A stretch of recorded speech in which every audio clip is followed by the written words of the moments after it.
We are in the 13th day of this war which was forced upon us, which we didn't want, which we have no choice but to win.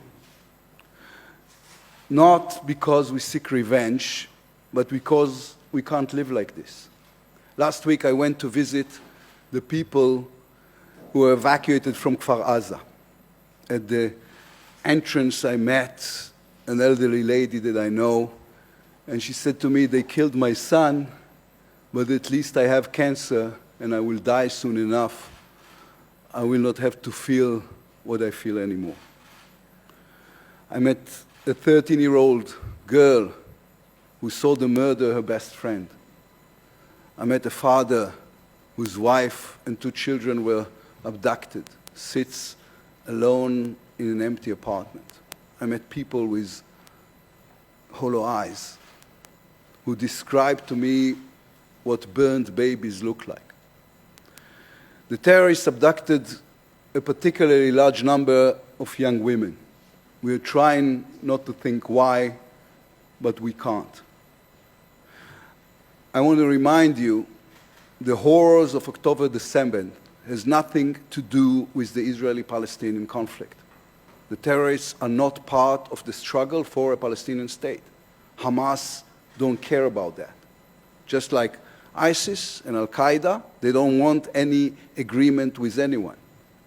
They want to kill Jews because they are Jews, and Christians because they are Christians, and moderate Muslims because they are moderate. They killed 260 young people who went to a music festival because Hamas don't like music, they only love death and bloodshed. It is interesting and shocking how quickly the world has moved on. Israel was giving barely a week of sympathy and global shock. And then the world went back to attacking us for defending ourselves.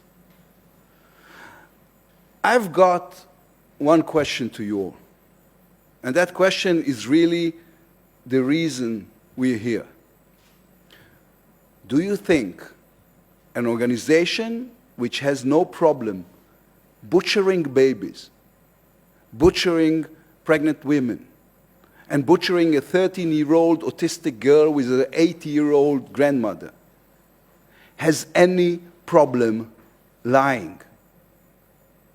Of all the distortions of the press coverage of the past days, the worst one is the balance. A large part of the media is offering its readers and viewers a balanced picture. They are presenting both sides equally. The story told by a democratic country that is trying to protect life, and the story told by a murderous terror organization that hates life.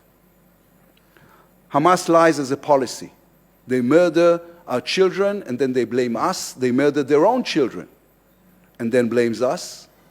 They use people as human shields, fire at them if they try to escape, and cover for this with vast amount of fake news. There has never been a more cynical and horrific abuse of freedom of speech. My argument is that the media can't just claim to bring both sides of the story. If you do that, you are only bringing one, Hamas' side. That's cowardly and it's lazy. It's an insult to the victims, including the Palestinian victims. It's also an insult to the core idea of what journalism is. Believe me, I know I was a journalist for 31 years. I have no problem with criticism of Israel. But when you know that one side lies and one side makes every effort to verify the facts, the least we can expect is that you don't give a never-ending platform to the lies. Be suspicious, be careful, give us a fair chance and enough time to check the facts. I know you are all horrified by what happened. I know you've seen horrific sights. I know you've told the stories of the victims. I know that none of you want to support Hamas's evil, but that's the result. What's happening here in the past days is nothing less than terrible. Israel is trying to defend itself. We can't live like this. We can't ask our children to live like this. If the international media is objective, it serves Hamas. If it just shows both sides, it serves Hamas. If it creates symmetry between sufferings without first checking who caused it, it serves Hamas. I know you don't mean to, but that's the result, and it's time for it to change.